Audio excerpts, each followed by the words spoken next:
Fang Hong era discípulo de um mestre taoísta no Monte Wudang. Um dia ele disse ao mestre que queria ir embora. O professor respondeu sério dizendo que ele nunca deveria contar a ninguém que era seu aluno. Fang Hong só sorriu e disse que seria como um peixe, mesmo que isso custasse sua vida. O mestre jogou um saco para ele e perguntou por que ainda estava ali. Fang pegou o saco e respondeu que o professor se cuidasse, prometeu que voltaria em alguns dias. Sem perder tempo, Fang Hong saiu voando pela porta do mosteiro taoísta. Os outros alunos ficaram aliviados com a saída dele. Pensaram que finalmente teriam paz e sossego. Já o mestre, com tristeza, refletiu que sempre tentara seguir os princípios do céu, mas que nem todos os discípulos compartilhavam dessa dedicação. Fang Hong tinha uma missão importante: encontrar sua noiva. Ele percebeu os olhares desconfiados dos colegas mais velhos e sorriu, achando que era porque ele era talentoso demais. Ele atravessou a floresta em alta velocidade, feliz e animado, finalmente indo atrás das garotas da cidade que esperava há tanto tempo. Mas para chegar à cidade, ele precisou pegar um avião. No aeroporto, o movimento era intenso. Fang Hong observou ao redor e logo se deparou com um monte de garotas bonitas. Ele não pôde evitar um sorriso. Parecia que todo o esforço de descer a montanha tinha valido a pena. De repente, algo chamou sua atenção. Fang se virou e sentiu um cheiro forte de sangue. Seu instinto de discípulo taoísta entrou em alerta. Havia um homem gritando no corredor, implorando para que alguém salvasse sua esposa. Ela estava caída, com o pedaço de vidro preso na garganta. O homem desesperado perguntava se havia algum médico por ali. Pedindo ajuda, olhava para todos ao redor, mas as pessoas permaneciam em silêncio, paralisadas, sem saber o que fazer. No meio do caos, ninguém sabia como ajudar a mulher ferida. De repente, uma jovem alta surgiu, confiante, se aproximando da vítima. Sem pensar duas vezes, ela arrancou um pedaço da própria roupa branca e começou a enfaixar o ferimento. As pessoas ao redor ficaram boquiabertas com tanta coragem de alguém que mal conheciam. A moça trabalhou rápido, estancando o sangramento intenso, mas o vidro preso na perna ainda era um problema. Fang Hong se aproximou por trás, com um olhar sério, e perguntou à garota se ela realmente queria matar a mulher ali. Ela explicou afobada que puxar o vidro agora poderia fazer a vítima sangrar até a morte. O protagonista observou atentamente e disse que queria tentar. A moça ficou surpresa. Ele não parecia nem um pouco médico, mas Fang se aproximou com confiança e se agachou ao lado da mulher ferida. Ele concentrou suas habilidades e tocou a perna da vítima com precisão. Lentamente, o sangramento diminuiu. O homem que estava desesperado ao lado respirou aliviado, percebendo que a mulher poderia agora ser levada em segurança ao hospital. Todos ao redor ficaram de queixo caído. A garota que segurava o celular não conseguia entender como Fang havia conseguido estancar o sangue daquele jeito. Rapidamente, ficou claro que Fang Hong tinha treinamento especial. Ele era discípulo do Monte Wudang e conhecia a medicina tradicional chinesa, mesmo sendo tão jovem. A moça ainda estava chocada com o que acabara de ver. Mas a tensão não terminou. Um homem suspeito se aproximou sorrateiramente, colocando a mão no bolso interno do casaco e tirando uma seringa transparente. Antes que pudesse fazer qualquer coisa, Fang percebeu o perigo. Com reflexos rápidos, ele acelerou e agarrou a garota, levantando-a nos braços. Correu pelo aeroporto, pegando o homem de surpresa. A multidão começou a notar a cena intensa. Nos braços de Fang, a garota perguntou, meio assustada e meio irritada, como ele ousava mantê-la ali. Fang apenas se aproximou da parede e a soltou, pronto para qualquer outro problema que pudesse surgir. Fang Hong estava exausto e ofegante. No meio do aeroporto lotado, usou o secador de cabelo como distração para explicar à garota que ali estavam sozinhos. Ele queria fazer uma pergunta importante. A garota, ainda recuperando a consciência, olhou para ele com curiosidade. Ele perguntou de forma direta se ela tinha algum interesse nele. A garota ficou chocada. Não gostava dele e achou a pergunta completamente absurda. Virou-se e começou a se afastar. Fang Hong não se intimidou. Sugeriu que trocassem contatos e conversassem sobre os sentimentos dela. Ele ainda comentou que era um homem capaz e confiável. A garota, irritada, disse que ele era um idiota e pediu para ele parar de segui-la. Fang Hong apenas lançou um olhar confiante e se aproximou um pouco, mostrando que não iria desistir facilmente. A garota se encostou na parede, nervosa. Fang Hong continuou a se aproximar, mas sem violência, apenas determinado a fazer a conversa acontecer. Ela, assustada, tentou se afastar, mas a situação ficou tensa quando alguém atirou uma bala sedativa no ar. Feng Hong percebeu o perigo e se afastou rapidamente, enquanto a garota conseguiu se proteger. Uma amiga da vítima deu um soco no atacante, defendendo a garota. Feng Hong, impressionado com a coragem da jovem, se manteve atento, pronto para agir se precisasse. Logo, os guardas chegaram correndo, confusos. A garota explicou a situação. Havia sido ameaçada por um indivíduo suspeito. Depois, ela e seus amigos entraram nos carros e saíram rapidamente. Feng Hong refletiu sobre o que havia acontecido. Percebeu que a garota era alvo porque vinha de uma família poderosa. Sentou-se e entrou em meditação profunda para recuperar suas forças. Enquanto isso, pensava em como encontrar sua namorada e continuar sua missão, sabendo que precisaria de estratégia e cuidado para lidar com os próximos desafios.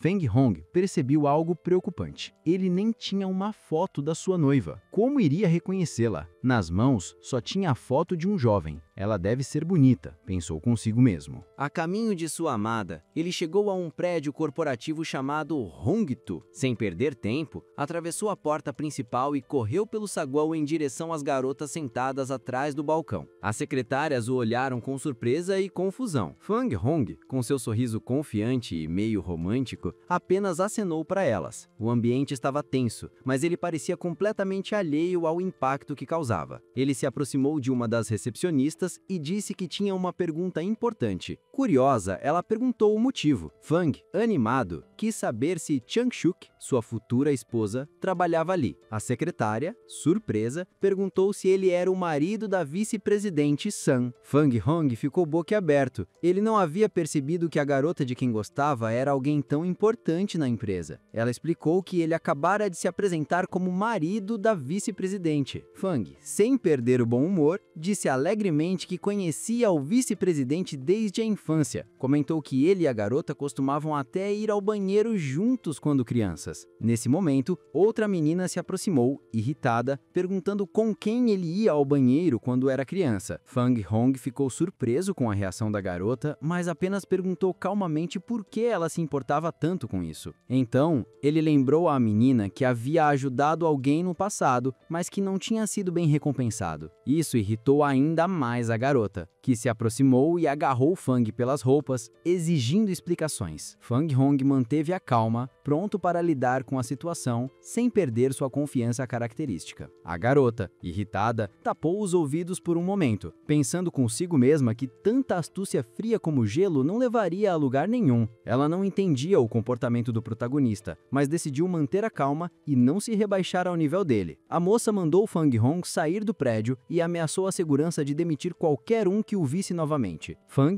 tranquilo, virou-se para a moça e chamou o vice-presidente. Ele ficou surpreso ao perceber que estava falando com a própria vice-presidente, lembrando-se das brincadeiras que tinham quando crianças. Com um sorriso travesso, perguntou se ela era um sapatinho de bebê. A mulher ficou irritada, questionou o apelido e ordenou aos guardas que expulsassem o intruso. Determinados, eles se aproximaram e o levaram para fora do prédio. Descendo as escadas, Feng disse aos guardas que ainda esperaria e, de repente, avisou que transmitissem ao presidente que ele, Feng Hong, não tinha intenção de esperar mais. Essas palavras deixaram os guardas furiosos. Um deles tentou derrubar Feng, mas por mais que empurrasse, ele não se mexia. Era como se fosse uma rocha, completamente imóvel e silencioso. Outro guarda tentou atacá-lo com uma arma de choque, mas o protagonista permaneceu impassível, sem demonstrar nenhuma reação. De repente, um carro caro parou ao lado. Alguém gritou para os guardas pararem. Um jovem saiu do carro. Era o presidente da empresa, Shan Muji. Ele disse que estava procurando Feng Hong no aeroporto e esperava que ele não se ofendesse com a situação. Os guardas ficaram boquiabertos, não conseguiam acreditar que o presidente conhecia o protagonista. Feng Hong, com um olhar penetrante, abriu os olhos e observou todos ao redor com atenção. Ele comentou ao presidente, de forma ressentida, que se ele tivesse chegado um pouco antes, as palavras ficaram no ar, tensas e carregadas de significado. obrigado. Mais tarde, o presidente, irritado, ameaçou os seguranças e recepcionistas, dizendo que poderiam ir ao departamento de contabilidade para resolver o problema. Ele ainda acrescentou que, a partir de amanhã, certas regras da empresa mudariam. Feng Hong observava os guardas ainda atônitos. Relaxem, vocês só estavam fazendo o seu trabalho, disse ele, com aquele jeito calmo de quem não se preocupa com nada. O presidente, irritado, perguntou aos subordinados se ninguém tinha agradecido ao jovem taoísta. Assustados, eles finalmente soltaram um obrigado. Com um sorriso divertido, Feng perguntou se tudo aquilo realmente os chocava tanto. O presidente o conduziu até o escritório e Feng aproveitou para dar uma olhada em cada canto, analisando tudo como quem está sempre um passo à frente. Enquanto isso, uma funcionária ligou para avisar sobre a confusão no aeroporto. Ela contou que Feng havia sido perseguido e que agira sozinho. O presidente balançou a cabeça, rindo levemente. Parecia que o rapaz sempre exagerava. Feng se jogou no sofá despreocupado e disse para não chamá-lo de jovem taoísta. Preferia que o tratassem pelo nome. O presidente sorriu e perguntou qual era. Feng Hong, respondeu ele tranquilo. Então veio o comentário inesperado do presidente. Ele dizia que Feng era esperto demais para a esposa, mas ainda mais do que imaginava. Feng Hong apenas arqueou uma sobrancelha e, com um passo à frente, revelou: ali dentro tem microfone escondido. Vocês deviam prestar mais atenção. O presidente arregalou os olhos. Sem hesitar, Feng puxou o paletó do homem, abriu o botão e lá estava, um dispositivo de escuta. Ele se inclinou e disse firme: nunca deixe a guarda baixa. Nunca. O clima no escritório mudou. Feng Hong tinha mostrado que não estava ali só para conversar, mas para proteger e analisar tudo à sua volta, como um verdadeiro agente. Feng Hong olhou para o presidente e comentou que o próprio diretor deveria ter percebido o que tinha dado errado. O presidente, surpreso, falou que o microfone de escuta era o mais avançado do mundo na época e perguntou intrigado como ele sabia disso. Feng sorriu e respondeu de forma despreocupada: se não fosse capaz de coisas simples assim, não me chamariam de jovem taoísta à toa. O presidente, curioso, pediu a Feng para ler seu futuro. O protagonista respondeu sério, mas com leveza: tudo no mundo tem um preço. Se eu revelasse agora os segredos do céu, as futuras gerações teriam que pagar por isso. Ele continuou, sugerindo que o presidente poderia aprender sobre o futuro com a experiência de um velho professor, mas que havia uma forma melhor de resolver a situação atual. O presidente inclinou-se, interessado. Feng explicou seu plano: colocar ele próprio no comando do tesouro, assim as pessoas passariam a persegui-lo em vez de perseguir o presidente e sua filha. Ele também se lembrou das palavras do seu professor: proteger o tesouro do Grupo Sun era prioridade. Sem perder tempo, disse que o presidente deveria entregar o tesouro rapidamente para evitar problemas. O presidente sorriu e disse que isso não seria tão simples. O tesouro não podia ser removido. Não é confiável, então? Feng perguntou, franzindo o senho. O presidente respondeu alegremente: é exatamente isso. Depois de uma pausa, o homem revelou a surpresa. O tesouro era, na verdade, a jovem Sangshu. Feng ficou chocado e pediu explicações. Para acalmar a tensão, o presidente ofereceu uma xícara de chá a Feng Hong, que exalava um aroma delicioso. Ele começou a contar a história. Um velho taoísta descobriu uma receita para uma cura milagrosa, que compartilhou com seus irmãos no mosteiro. Eles desceram a montanha procurando um uso para ela, e assim começou toda a história que ligava o tesouro à jovem Sangshu. Feng Hong, impaciente, perguntou sobre a condição da menina. O presidente explicou que Shu tinha uma doença grave e que só sobreviveria até os 6 anos. Feng, surpreso, quis saber se ela havia sido curada com algum remédio especial. O presidente sorriu. Em 6 meses, Shu completaria 21 anos. Os médicos chamavam aquilo de milagre. Feng percebeu que a menina não era apenas uma paciente, ela era um verdadeiro tesouro de pesquisa, ainda mais valiosa que qualquer cura. Foi então que o protagonista se lembrou das palavras do seu professor. Ele havia sido convidado para descer da montanha para proteger Shu. E mais, o presidente revelou que Shu também era sua noiva. Feng ficou surpreso, lembrando-se de que ele mesmo havia chamado Shu de esposa antes. O presidente explicou que se Feng recusasse a missão, teria que voltar à montanha, onde muitos outros candidatos aguardavam. Mas o protagonista pensou rapidamente. Ser guarda-costas era muito melhor do que voltar à montanha. Ele sorriu e disse que seus serviços não eram baratos. Exigiu $1 milhão.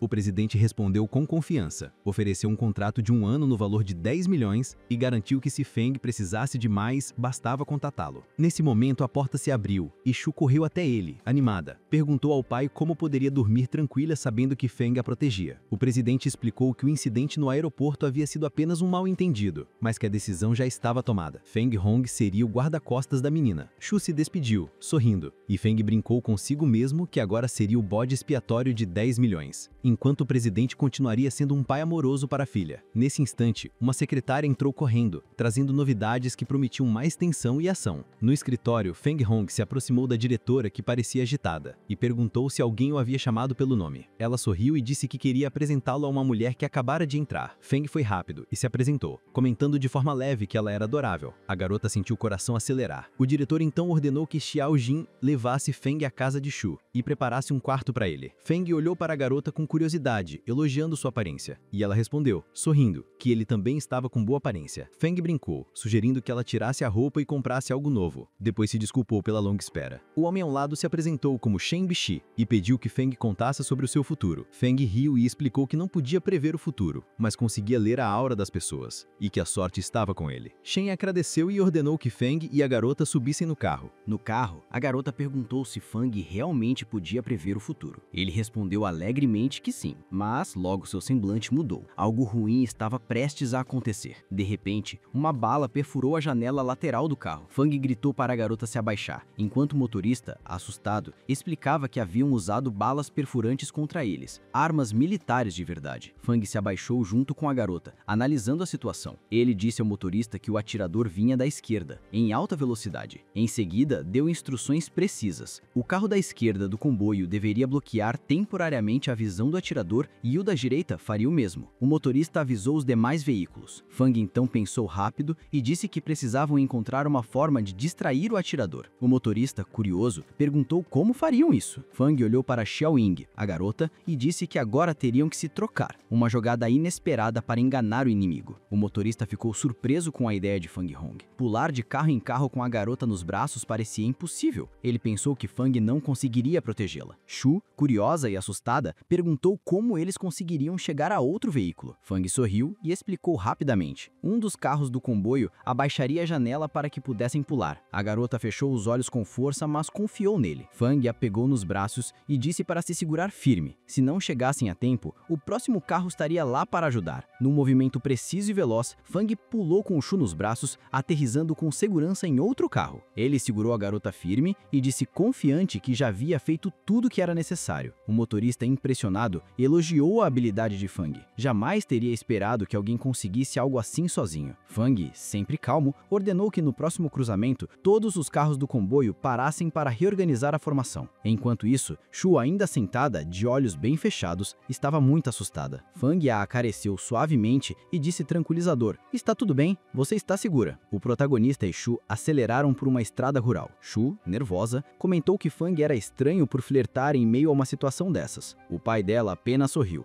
e disse que Feng era um jovem incomum, que ela aprenderia muito com ele. Shu resmungou, lembrando que ele sempre a irritava relembrando a amizade de infância. O pai explicou que Feng estava lá para atraí-los, para que pudessem lidar com quem a estava perseguindo. Ele acrescentou que Feng era perfeitamente capaz de protegê-la. Enquanto Feng analisava o comboio, percebeu algo estranho. Desde o primeiro tiro, não havia sinais de movimento dos inimigos. Ele mandou o motorista verificar o carro de Shu e, olhando para a mão dela, a tranquilizou. Você terá uma vida longa e uma grande carreira à frente. Então, Feng deu um último aviso, prático e sério. Coloque o cinto de segurança. Observando cada detalhe, ele garantiu que nada seria deixado ao acaso e que juntos conseguiriam sair daquela situação em segurança. O carro de Feng Hong e Shu voou pelos ares após o impacto de um caminhão desgovernado. Eles bateram com força contra a cerca lateral da estrada. Graças ao cinto de segurança, Shu permaneceu firme no seu lugar. O passageiro, aliviado, lembrou-se do quão preciso Feng havia sido ao prever o curso dos acontecimentos. Feng ordenou que o motorista e Shu permanecessem dentro do carro destruído. Ninguém deveria sair por nada nesse mundo. Feng saltou do carro, pronto para enfrentar a multidão de bandidos à sua frente. Enquanto isso, o presidente da empresa e sua filha acompanhavam tudo pelos monitores, apreensivos. "E agora, o que devemos fazer?", perguntou a filha, temerosa. O pai respondeu com firmeza que não havia motivo para medo. A polícia já estava ciente da situação e o motorista Sheng estava cuidando de Shu, com toda a sua experiência. Mesmo assim, a filha ficou preocupada. O pai, irritado, perguntou a si mesmo como poderia confiar tanto no no protagonista, mas sabia que Fang era confiável. Ele havia saído sozinho para enfrentar o perigo. De repente, alguém chutou violentamente as portas laterais do caminhão, tentando interromper Fang. Um silêncio tenso caiu sobre os bandidos. O líder deles então saltou da cabine e encarou Fang. "Você é bom em pular de janelas", disse, impressionado, mas firme. "Mas dessa vez você acabou cercado." Fang manteve a calma e perguntou diretamente: "Foi você quem disparou contra nós?" O líder confirmou, com um sorriso ameaçador, acrescentando que Fang pagaria caro por ter interferido nos planos deles. O clima ficou ainda mais tenso. Fang estava cercado, mas seu olhar demonstrava confiança e preparação para qualquer movimento dos inimigos. Fang Hong encarou o líder da gangue com aquele jeito calmo e perguntou se já o tinha visto antes e se ele tinha estudado a garota no aeroporto. O líder irritado respondeu que não conseguia descobrir quem havia frustrado seus planos e que se Fang fosse o guarda-costas de Shan Shuqi, teria que matá-lo. Fang sorriu de leve e respondeu: "Antes de falar bobagens, lembre-se, você nem vale meu tempo." Sem esperar, ele acelerou e saiu correndo em direção ao líder. Num salto impressionante, Fang se lançou pelo ar. O líder tentou chutar com força total, mas Fang desviou habilidosamente, deixando o inimigo surpreso e desequilibrado. Com um movimento rápido, Fang agarrou a perna do líder, tirou seu leque de facas e pegou uma das lâminas que caíra no chão. Em seguida, lançou a faca com precisão. Ela atingiu a mão do líder, que caiu no chão. Ao assistir pelo vídeo, Shu e sua companhia ficaram impressionadas. Shu, sentada no carro, percebeu que Fang era muito mais forte do que imaginava. Fang se aproximou calmamente e perguntou se o líder ainda queria matá-lo. O homem, assustado, perguntou quem ele era e por que nunca tinha ouvido falar dele. Mas Fang já estava alerta. 2 bandidos se aproximavam por trás, armados e prontos para atacar. Ele os ameaçou imediatamente. Se qualquer um se mexesse, a faca poderia perfurar o coração do chefe. O líder da gangue, assustado, percebeu que seus homens recuaram. Ao som das sirenes, os bandidos decidiram fugir. No momento final, Fang não deixou barato. Deu uma rápida e certeira pancada na boca do líder da quadrilha com o sapato, deixando claro quem estava no controle. O apresentador comentou que o líder neutralizado era um assassino extremamente perigoso. Fang respondeu calmamente que nunca tinha ouvido falar dele. O apresentador pensou consigo mesmo que o protagonista lembrava muito aquele assassino, mas de um jeito melhor. Depois da briga, Feng falou ao motorista que tinha deixado tudo sob controle e que, se houvesse alguma recompensa, ele poderia pegá-la sem problemas. Então, Feng se aproximou de Shu e disse que queria ler a linha da vida dela, primeiro na palma da mão, depois no pé. Shu resmungou, chamando-o de pervertido, mas Feng apenas sorriu. O motorista, observando, percebeu que sempre conseguia decifrar os jovens que encontrava, mas com Feng era impossível. A noite caiu sobre a cidade e Feng sabia que precisava levar Shu até o apartamento dela. Ao chegarem, Shu olhou para Feng e não conseguia entender como ele conseguia ser, ao mesmo tempo, um mulherengo sedutor e um salvador determinado. Eles caminharam pelos corredores decorados com pinturas até que o companheiro de Feng o levou a uma grande sala e disse: "Agora esta sala é sua." Mas nesse momento, o celular de Feng tocou. Do outro lado da linha, alguém da empresa disse que haveria uma grande festa à noite para comemorar o fim de um projeto importante e que Feng deveria comparecer. Shu respondeu que iriam imediatamente e eles saíram do prédio. A cidade brilhava ao redor, iluminada pelo céu noturno. O homem do telefone acrescentou que assim que Feng se vestisse adequadamente, poderiam ir à festa. A filha comentou que, se esperassem o protagonista se trocar, chegariam atrasados. Mas Feng, sempre prático, lembrou que ele não precisava trocar de roupa para ir. Já estava pronto para qualquer situação. Shu, irritada, pediu à amiga que se sentasse ao lado dela para evitar qualquer confusão com Feng. Ele apenas sorriu e disse que não havia motivo para raiva, que logo todos se veriam de novo e que tudo se resolveria naturalmente. Shu estava sentada em silêncio, pensando com raiva. Ela queria fazer algo com Feng Hong muito em breve, por tê-la protegido e salvado tantas vezes. Feng, acompanhado pelos seus companheiros, chegou a um prédio luxuoso, iluminado e vibrante. Quando o carro parou na entrada, uma mulher elegante saiu para cumprimentá-los. "Finalmente chegaram!" ela disse, sorrindo com alegria. Virou Virou-se para Sandun e comentou divertida que ele parecia ficar mais atraente a cada ano. Sandun retribuiu com um sorriso, percebendo o elogio. Feng se aproximou da mulher, estendeu a mão e disse seu nome, com educação. Prazer em conhecê-la. A mulher, ao olhar para ele, percebeu que não se tratava de um simples guarda-corpos. Sandun, então, chamou a mulher de senhorita. Shu lembrou que Feng Hong era amigo de infância. Jing, percebendo a situação, agarrou Feng para impedi-lo de se adiantar. Shu, por sua vez, se manteve pensativa, analisando o comportamento do protagonista. Um guarda, irritado com a ousadia de Feng, aproximou-se para dar-lhe uma lição. Shu, furiosa, o repreendeu, lembrando-se de como Feng sempre fora tratado como amigo por Sandun. Feng entrou na sala da festa. Havia uma multidão de convidados e muitas garotas bonitas ao redor. Ele observou tudo com atenção, estudando cada detalhe da festa. Estava completamente absorvido, sem perceber o quanto era sortudo por presenciar aquele ambiente. Naquele momento, um jovem vestido de branco se aproximou dele, explicando que tinha assuntos a tratar primeiro. Cumprimentou Feng com educação, chamando-o de Xiao. As pessoas ao redor começaram a comentar sobre o CEO do grupo Sun. Um homem comentou que Xiao e Shanshu eram amigos íntimos e formavam o casal perfeito. Feng permaneceu à margem, calmo e silencioso, como se nada estivesse acontecendo, observando tudo com atenção. Enquanto isso, o jovem se aproximou de Shu, brincando, e pediu que ela brindasse com uma taça de vinho à longa e frutífera colaboração entre as duas empresas. Shu pegou a taça, consciente de que precisava cumprir o gesto sem ofender ninguém, mesmo relutante. A colega de Shu disse que não tinha o hábito de beber álcool, mas que apoiaria o brinde do jovem mestre Xiao. Pegou a taça, se preparando para bebê-la. Feng, espantado, se levantou. Ela está se sentindo mal. Não deveria beber, disse ele, segurando o copo. Então eu tomo por ela. Feng sorriu de forma sarcástica para todos ao redor e esvaziou o copo num gole só, como se estivesse provando em nome de Shu. A garota ficou furiosa e perguntou o que ele estava fazendo, enquanto todos ao redor ficavam boquiabertos com a cena. Já era o tipo de momento que geraria fofoca por dias. Xiao, surpreso, perguntou a Shu se Feng estava falando sério. Ele quis saber se aquele guarda-costas realmente tinha permissão para se meter em sua vida. Shu respondeu rapidamente que ele era apenas um guarda-costas contratado por seu pai. Um guarda-costas comum não pode fazer isso, comentou Xiao. Shu acrescentou que Feng estava ultrapassando todos os limites e pediu que ele fosse expulso dali. De repente, um grito cortou a festa. Alguém estava passando mal. Todos ficaram chocados. Uma jovem caiu no chão, convulsionando, claramente muito doente. Shu correu até a confusão e viu Shen Shue caída, enquanto os convidados ficavam em silêncio, perplexos. Um homem já estava ao telefone tentando organizar ajuda. Shu não entendia como a sobrinha do vice-secretário Chun Chun Hua estava ali, nem quem era o sujeito que estava ao lado dela. O homem gritou para Shu pedindo ajuda. Ela imediatamente se mobilizou e ajudou a salvar a garota. Alguém perguntou o que havia acontecido, mas ele respondeu que não adiantava descobrir detalhes agora. O mais importante é que já tinham chamado os serviços de emergência. Ele acrescentou que precisariam da equipe médica do hotel até a ambulância chegar. E com firmeza, disse à mãe de Shen Shue que se algo acontecesse com a menina, ele não deixaria impune. A mulher, preocupada, só conseguiu pensar consigo mesma, apreensiva. Feng sabia que, se algo acontecesse com a sobrinha do vice-secretário, a confusão seria grande. Toda a família viraria o prédio do avesso. Ele cutucou a multidão. Falar não resolveria nada. Era hora de agir. Ele foi direto. Se ninguém fizesse nada, a garota estaria morta antes da ambulância chegar. Alguém ralhou com ele, dizendo para ficar de fora, mas Feng já havia decidido. Sem cerimônia, ativou suas habilidades taoístas. A moça no chão estava pálida, imóvel, olhos perdidos, boca aberta. Num instante crítico, ela vomitou um líquido esverdeado. O clima ficou ainda mais tenso. Um senhor aos berros acusou Feng. "Se isso der ruim, é culpa sua!" Ele tentou impedir. Feng, cansado das reclamações, mandou o sujeito calar a boca com um olhar seco. Shu observava tudo, confusa. Será que foi o Feng que salvou aquela menina? A cena era tensa. Ninguém tinha certeza ainda. Feng então anunciou, firme, que a garota havia sido envenenada e pediu que chamassem a polícia. Em minutos, sirenes cortaram a noite, viaturas chegaram, luzes piscando no hotel. Os policiais tomaram conta. Era cena de crime. Peritos tinham que coletar provas. O local foi revistado minuciosamente em busca de qualquer pista. Shu reconheceu alguém entre os oficiais, o diretor Gong. Ela se lembrou que ele não era fã de empresários, então estranhou vê-lo ali. Shao também ficou surpreso, porque o diretor Gong aparecer justamente agora. O policial encarregado, no entanto, foi direto ao ponto, ignorou os protestos e puxou Feng de lado, chamou-o de jovem mestre e pediu que parasse com aquela exibição. Depois, com um brilho nos olhos, revelou algo surpreendente. Se você não tivesse lidado com aquele traficante 9 anos atrás, muita gente estaria morta hoje. A fala caiu como uma bomba. Feng escutou, e a sala inteira se encheu de um silêncio pesado, entre reconhecimento e novas perguntas. Feng sorriu ao ver o diretor Gan. Não esperava te encontrar aqui, disse ele brincando. Ele pediu ao diretor que chamasse Shu de seu irmãozinho, provocando surpresa. Para o policial tratá-lo assim, ele tinha que ser especial. O policial contou rapidamente que haviam preso um criminoso que havia sido esfaqueado naquela tarde. O corte lembrava o mesmo do lobo que Feng havia eliminado antes. O protagonista ouviu em silêncio e uma aura misteriosa começou a envolvê-lo. O policial ficou pasmo, querendo comentar mais, mas não deu tempo. Um oficial subalterno chegou correndo, trazendo novidades urgentes. No final, o diretor Gan sorriu para Feng. Da próxima vez te convido para um drink. Não pode recusar. Feng respondeu com um sorriso. Fechado. Enquanto os policiais se preparavam para ir embora, Shu observava, intrigada e ansiosa. Ela precisava descobrir mais sobre aquele guarda-costas, que parecia tão próximo do diretor. Os policiais se despediram da gerência do hotel e partiram. Shu, refletindo sobre o caos do dia, pensou que a reputação do hotel havia sido seriamente abalada e que ela precisaria investigar tudo com calma. Ela então olhou para Feng, surpresa. Por que você não voltou com o diretor Cheng? Feng, com calma, respondeu que precisava passar no banheiro antes de sair. Ele completou com um comentário descontraído. Não se importava de estar perto de uma mulher bonita como Shu, mas como não tinha interesse, iria embora. Shu não deixou barato. Ligou para ele na hora, pedindo para esperar. Havia algo importante a perguntar. Com cuidado e ansiedade, ela perguntou se ele tinha bebido o vinho que havia sido envenenado. Feng respondeu tranquilo. Sim, mas o veneno não fez efeito. Seus conhecimentos médicos garantiam que estava seguro. Senhorita Shu olhou fixamente para Feng enquanto ele se afastava, com os pensamentos acelerados. Assim que ele se distanciou um pouco, ela se virou e disparou correndo com tudo que tinha, determinada a recuperar o copo que ele havia bebido. Enquanto isso, Feng entrou no carro e se acomodou no banco de trás, pensando rapidamente na situação. Precisava se comunicar com o tio Chen. Colocou o fone de ouvido e perguntou se ele tinha protegido o irmão dele. Tio Chen respondeu que todas as instruções tinham sido cumpridas. Feng sorriu, animado consigo mesmo. Era hora de agir de verdade. A caravana avançava pela estrada escura do anoitecer. O motorista alertou que uma ponte antiga sobre um rio se aproximava e a estrutura parecia perigosa. Vamos com coragem, disse Feng, firme. Virou-se para o tio Chen. Fique alerta. Faça tudo o que a situação exigir. Enquanto atravessavam a ponte, um grupo de bandidos fortemente armados apareceu à frente, liderados por um homem de longos cabelos grisalhos. O líder da gangue ordenou aos comparsas: abram fogo. As balas começaram a voar, ricocheteando nos veículos blindados. O líder da gangue parecia testar ao máximo a blindagem do carro. Feng, tranquilo, falou com o motorista: siga em frente, eu cuido deles. Um dos carros do comboio desviou rápido, assumindo a liderança enquanto balas uniam de todos os lados. De repente, surgiu a silhueta de um combatente mascarado apontando um lançador de granadas direto para eles. O motorista engoliu seco. Desviar de um RPG não seria nada fácil. O mascarado mirou com confiança e disparou. A granada antitanque voou em direção ao carro da caravana, mas o motorista freou a tempo. A explosão sacudiu a ponte, criando uma nuvem de poeira e detritos. Tio Chen percebeu que precisaria agir rápido. O líder da gangue gritou ordens: prender as 2 mulheres do terceiro carro e eliminar todos os demais. Os militantes avançaram com armas em punho, confiantes de que Feng já estava morto. Mal sabiam eles que Feng tinha pulado da ponte mais cedo. Ele mergulhou no rio com precisão, e ao lado dele, o motorista também conseguiu escapar da explosão. Feng nadava, calculando cada movimento, ainda tentando entender a ferocidade quase animal daqueles atacantes. O motorista gritou instruções instruções para Tio Shen. Vai, proteja-se! Tio Shen, firme, ordenou aos guardas abrir os portões e pular na água ou morreriam. Os homens obedeceram imediatamente, saltando no rio sobre o fogo inimigo. Os bandidos abriram fogo, acertando um dos guardas na cabeça. Tio Shen, chocado, percebeu que a hora de escapar havia chegado. Os bandidos estavam parados ao lado dos carros, com os corpos de 2 guardas caídos perto das portas abertas. Eles começaram a se aproximar do veículo, avaliando a situação. De repente, um deles percebeu algo perigoso. Alguém estava jogando uma granada do carro. O bandido gritou desesperadamente para os outros ao redor. Aproveitando a confusão, Tio Shen saltou pela porta aberta e correu com toda a força para o lado. Os militantes não tiveram tempo de reagir. Ele pulou da ponte direto na água, ouvindo um leve splash do impacto. A correnteza e a escuridão esconderam Tio Shen, mantendo-o seguro dos ataques de inimigos. Um dos bandidos, olhando melhor, percebeu que a granada não passava de um vídeo inofensivo na estrada. Ele gritou ameaçadoramente, prometendo matar quem quer que estivesse ali. O líder da gangue, furioso, disse que não importava se alguém escapasse. Mandou um subordinado verificar o carro, querendo ter certeza de que Shang Hongtu não estava lá. O atirador correu até o veículo e, ao perceber que estava vazio, gritou animadamente para o chefe. O carro está vazio! O líder da gangue resmungou consigo mesmo, reconhecendo que Shang Hongtu era habilidoso demais. Nesse momento, o telefone do líder tocou. Do outro lado, seu chefe informou. Shang Hongtu e Shan Suki estavam no hotel Jinchong. A polícia estava a caminho e os militantes deveriam recuar imediatamente. O líder bufou, irritado. Queria agarrar o pato no pote, mas essas tartarugas não morrem facilmente, disse virando-se para os subordinados e ordenando a retirada. Mas antes que pudessem reagir, um assovio de balas cortou o ar acima de suas cabeças. O choque foi imediato. Um dos bandidos caiu, atingido por um tiro que ninguém conseguia identificar. O líder da gangue ficou confuso, sem conseguir localizar de onde os disparos vinham. Então, de repente, Fang apareceu na frente deles, ileso e saudável, segurando a situação com total controle. Os militantes ficaram boquiabertos, incapazes de acreditar no que viam. O líder da gangue, tremendo de medo e surpresa, gritou para Fang: Você